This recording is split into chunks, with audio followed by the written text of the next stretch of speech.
On n'oublie pas que le réchauffement climatique menace aussi l'équilibre des sexes chez certaines espèces de tortues, car la température d'incubation impacte directement le sexe de ces animaux.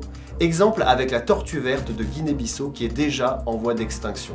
Une étude récente démontre que d'ici 2100, la quasi-totalité de ces animaux seront de sexe femelle.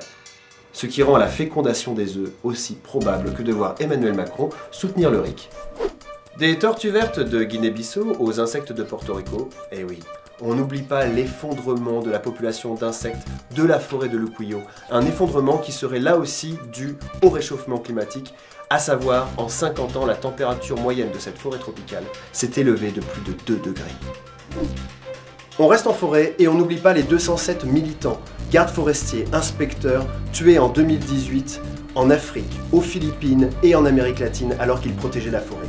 Un rapport récent des Nations Unies dénonce les arrestations arbitraires, les menaces, le harcèlement et les assassinats des défenseurs de l'environnement.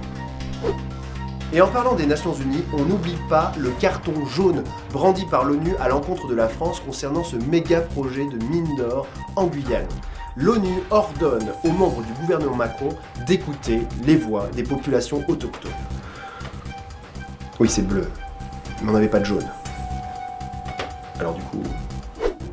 Carton jaune, voire rouge pour les grands patrons et responsables politiques présents à Davos en Suisse à l'occasion du World Economic Forum.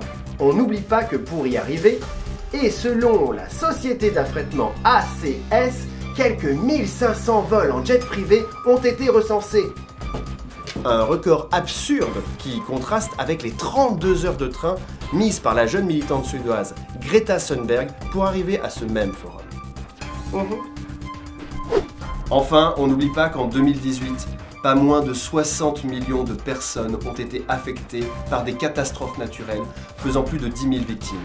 L'impact du réchauffement climatique est surtout visible sur la sécheresse, qui a touché pas moins de 10 millions de personnes en 2018.